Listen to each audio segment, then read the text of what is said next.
I turned 40 last winter, sitting alone in the small kitchen of our apartment with nothing but a cheap chocolate cake from the corner store and 2 candles jammed into the top. One for me, one for my son, Daniel. He was at his father's house that weekend, and so, while the city outside hummed with people laughing in restaurants and couples holding hands on sidewalks, I sat, staring at the flickering flame of a cake I didn't even want, wondering how I had become a woman who celebrated her own birthday in silence. Being a single mother is not something you plan for. When I married Daniel's father, Marcus, I thought I had my story written out for me. We were 25, young and stupid, convinced love could smooth out everything else. For a while, it even seemed true. But love doesn't pay the bills.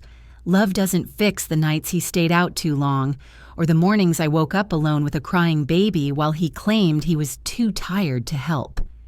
By the time Daniel was 7, Marcus had already started slipping out of our lives, first in pieces, working late, missing birthdays, then all at once, like a door slammed shut.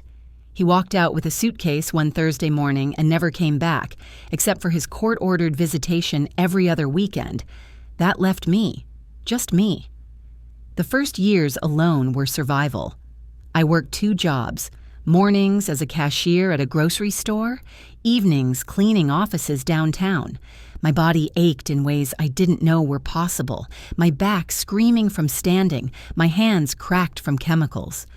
But the worst pain wasn't physical. It was coming home at night, exhausted, and finding Daniel already asleep, curled on the couch, waiting for me. He'd fall asleep holding the TV remote, the cartoon channel still flickering in the dark. I'd carry him to bed, kiss his forehead, and whisper, "I'm sorry." Every night, always the same 2 words, "I'm sorry." Because I felt like I was failing him, no matter how hard I worked. By the time I hit 40, I'd built some kind of rhythm. Not a happy rhythm, not even a balanced one, but something steady. I worked, I cooked, I cleaned. I stretched every dollar like it was a rubber band about to snap. Daniel was 13 now. Tall, skinny, with a mop of unruly brown hair that never stayed down no matter how hard I tried. He had Marcus's eyes, but none of his father's cruelty. He was gentle, funny in a quiet way, and far too old for his years. Because kids of single mothers grow up fast. They see things. They know things. He knew when I lied about why we couldn't afford new sneakers yet. He knew when I forced a smile after opening an electricity bill that made my chest tighten. And sometimes I'd catch him looking at me. Not the way a child looks at their mother, but the way a child looks at a person carrying too much weight. The thing no one tells you about single motherhood is the loneliness. Not just the loneliness of not having a partner to share the burden with, but the kind that creeps into your bones at night. When the apartment is quiet, when you're lying in bed with your phone glowing in your hand, scrolling through pictures of people who seem to have it all together, couples on vacation, friends drinking cocktails, families in matching pajamas at Christmas, and there you are, staring at the cracked ceiling of a rented apartment, wondering if your life is just a punishment for choosing wrong. One of my lowest points came the summer Daniel turned 14. His school announced a trip to Washington, D.C., 4 days of museums, history tours, and bonding. He wanted to go more than anything. He'd even circled the flyer in red pen and left it on the fridge, like maybe the magic of wishing could make it happen. The cost? $800? I didn't even make that in a week. I tried to hide the flyer under a stack of papers, but he saw me do it. That night, he came into the kitchen while I was making dinner, his hands shoved deep in his pockets. "Mom," he said softly, "I know we can't afford it. It's okay." The way he said it's okay, like he was comforting me instead of the other way around, broke something inside me. I excused myself to the bathroom, locked the door, and cried until my chest hurt. Because the truth is, nothing prepares you for the way your child learns to lower their expectations because of you. But it wasn't always despair. There were moments, bright, golden moments, that reminded me why I kept pushing forward. Like the time Daniel surprised me on Mother's Day with breakfast in bed, burnt toast, watery eggs, and a cup of coffee that was more milk than anything. He stood in the doorway, waiting for my reaction, his face glowing with pride. Or the night we sat on the fire escape wrapped in blankets, eating ice cream straight from the carton while the city buzzed below us. He told me about a girl he liked, and for the first time I realized he wasn't a little boy anymore. Those moments stitched me back together, even when the rest of the world seemed determined to unravel me. Still, I carried guilt everywhere I went. I felt it when I had to say no to him. No, we can't order pizza tonight. No, I can't come to the school play because I'm working. No, we can't buy that hoodie because rent is due. I felt it when I looked in the mirror and saw the gray creeping into my hair, the lines deepening around my mouth, the tiredness etched into my eyes. I wondered if he deserved a younger, prettier, wealthier version of me. Someone who could give him everything without hesitation. Someone who didn't always look like she was one bill away from breaking. But then came the night that changed everything. I'd just come home from a double shift, my uniform smelling like bleach and stale bread. Daniel was sitting at the kitchen table, his homework spread out in front of him. He looked up and said, "Mom, do you ever wish you had a different life?" The question stopped me cold. I set my bag down, sat across from him, and tried to find the right words. "Sometimes," I admitted. "But then I think about you, and I wouldn't trade you for any life in the world." He smiled, small, shy, and went back to his homework. But later, lying in bed, his question echoed in my mind. "Do you ever wish you had a different life?" And for the first time, I realized the answer wasn't as simple as I wanted it to be. That was the night I decided something had to change, not just for him, for me, because surviving isn't the same as living, and I was tired of just surviving. The morning after Daniel asked me if I ever wished for a different life, I stood in front of the bathroom mirror longer than usual. The woman staring back at me looked tired, her hair dull, her skin pale from years of fluorescent lights and late shifts. She looked older than 40.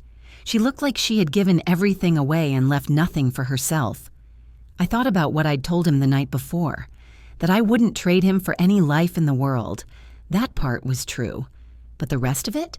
The part where I was content just surviving? That was a lie I'd been feeding myself for years. And the thing about lies is, they eventually rot inside you. I didn't wake up that day with a grand plan. Change didn't crash into me all at once. It started small, like a drip of water wearing away stone. I went to the library on my lunch break, something I hadn't done in years. I wandered the shelves until I found a section on career development, pulling out books with titles like Reinventing Yourself at 40 and Practical Skills for the Workforce. I felt embarrassed carrying them to the checkout, like everyone could see the word failure stamped across my forehead.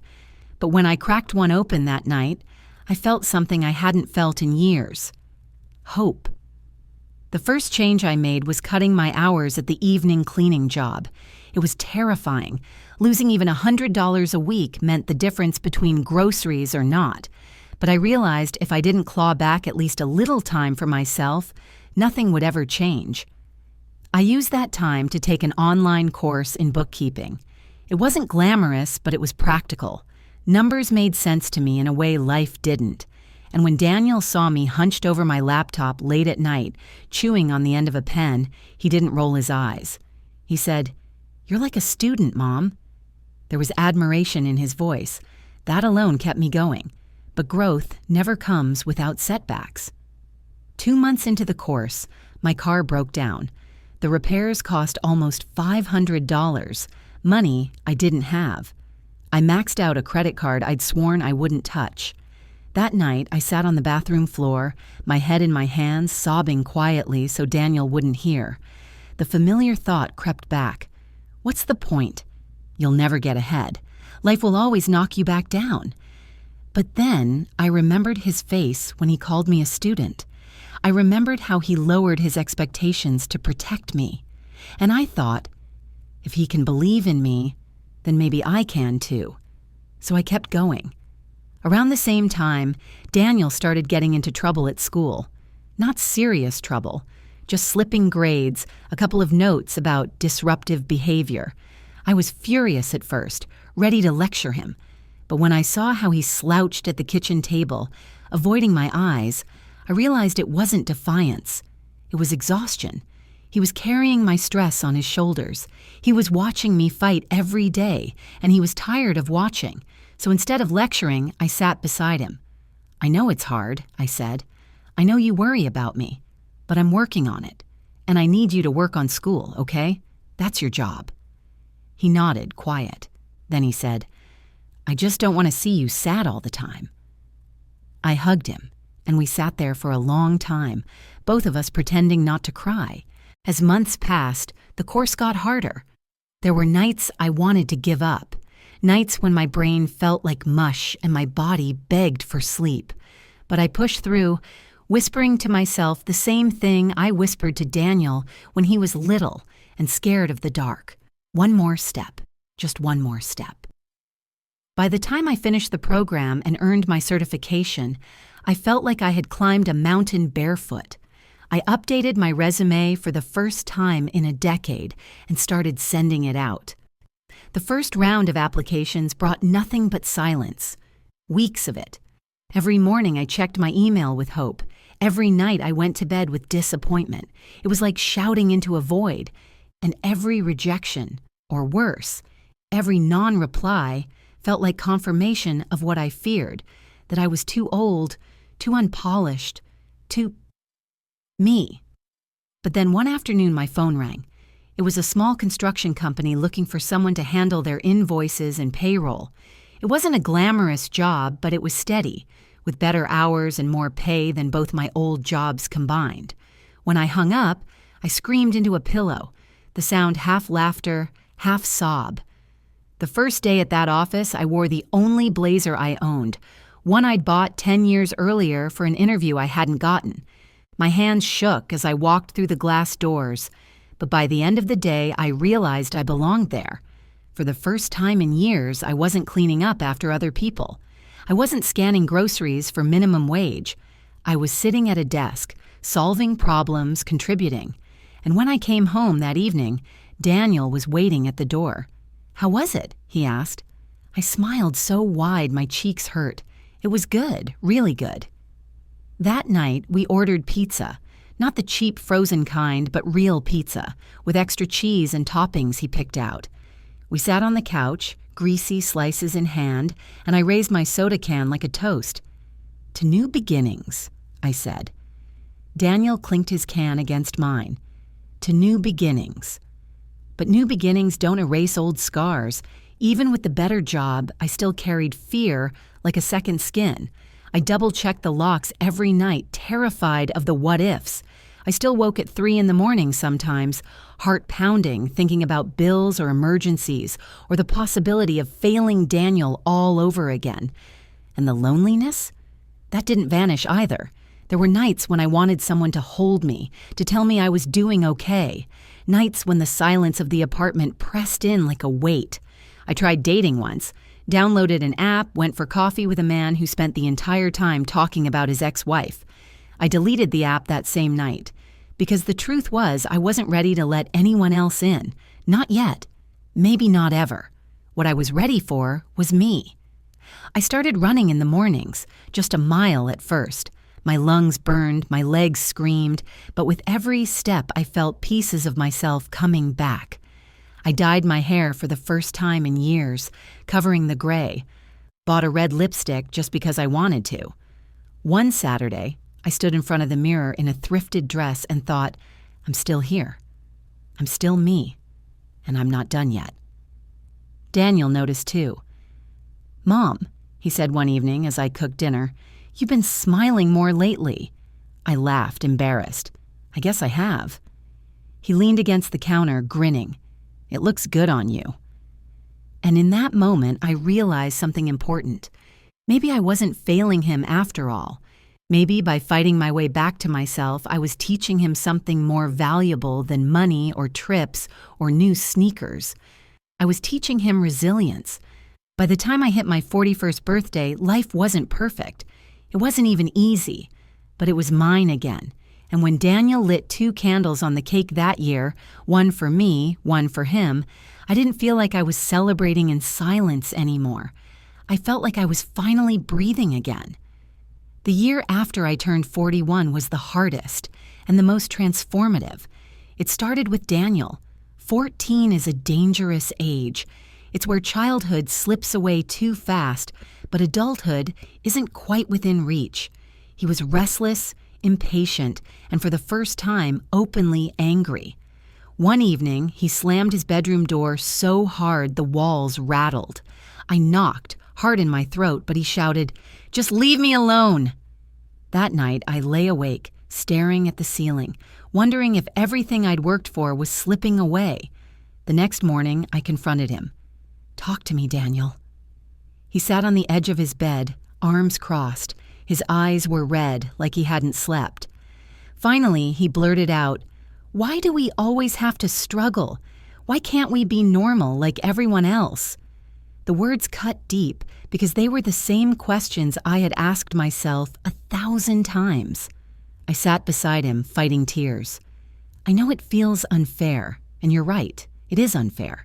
But we have each other, and I swear to you, I will never stop fighting to make things better." He didn't look at me right away, but when he did, there was something softer in his eyes. Not forgiveness, not yet, but understanding. Still, I knew I couldn't shield him from everything. He started hanging out with new friends, kids who wore hoodies pulled low, who smoked behind the corner store. One night, the phone rang. It was the police. They'd caught Daniel and his friends spraying graffiti on a wall downtown. My chest tightened as I drove to the station. He sat there, head down, trying to look tough, but trembling.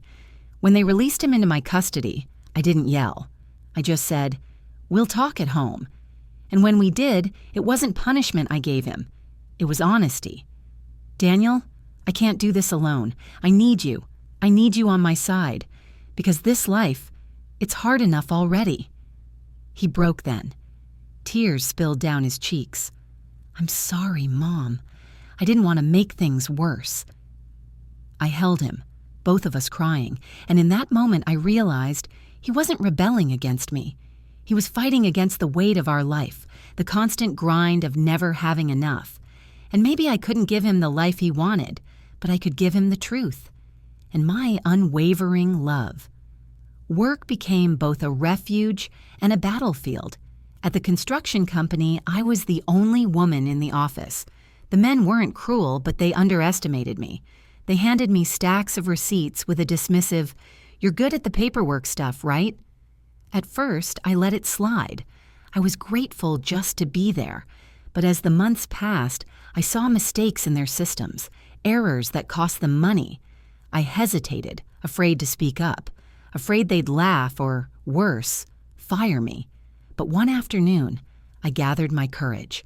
"I've been reviewing the invoices," I told my boss. "There are discrepancies in the subcontractor reports.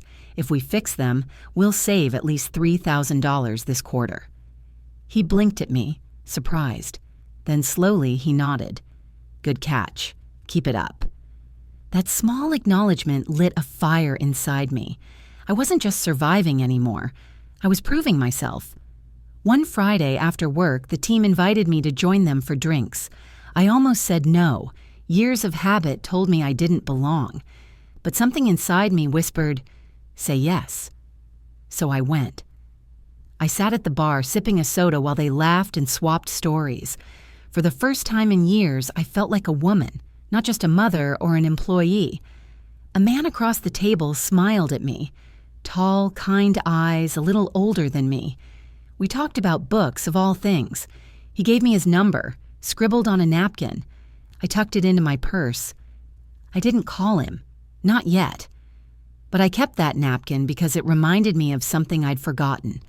I was still desirable, still human, still alive. But life, as always, tested me. That winter, the company downsized.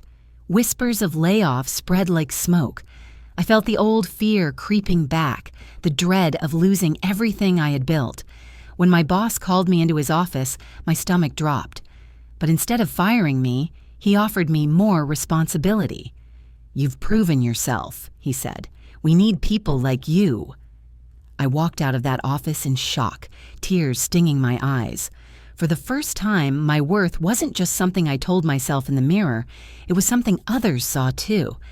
Daniel, too, began to find his footing again. He joined the school's art club, channeling his energy into sketching and painting. I'd come home to find his notebooks filled with vivid drawings, cityscapes, portraits, even one of me, standing in the kitchen with my hair pulled back, a tired smile on my face. When I saw it, I pressed my hand to my mouth. "It's beautiful," I whispered. He shrugged, embarrassed. "It's just you, Mom." But to me, it was everything. Because in his eyes, I wasn't just tired. I was strong enough to be captured in art. On my 42nd birthday, Daniel baked me a cake from scratch. The kitchen was a disaster. Flour on the counters, sugar spilled across the floor. But when he presented the lopsided creation with candles stuck haphazardly in the middle, I felt like the luckiest woman alive. As we ate, he said, "You know, Mom, I think we're doing okay." And for the first time, I believed him. But the biggest change wasn't external. It was internal. I no longer apologized for existing. I no longer whispered, "I'm sorry," every night as I tucked him in. Instead, I started saying, "I'm proud of you." And sometimes, when I was brave enough, I'm proud of me too. I still carried scars. I still had nights of doubt. But I had learned that strength isn't about never breaking. It's about breaking and rebuilding, again and again.